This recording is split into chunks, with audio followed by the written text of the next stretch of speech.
Historical Blue Moon fans, I'm here in my studio. You know, the Blue Moon was a 5-year art preservation design project, and I always send out greetings for holiday. This is an amazing year because there is the confluence of the Irish St. Paddy's Day and the Jewish Purim, and I'm very excited because I'm hoping all of you, the Irish and the Jews, will come enjoy it at the Blue Moon.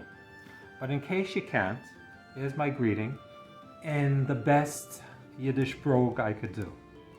So, Rabosai, teure liebe Jiden und Irish Chevra, seid euch damit eingeladen zu kommen zu der Blue Moon.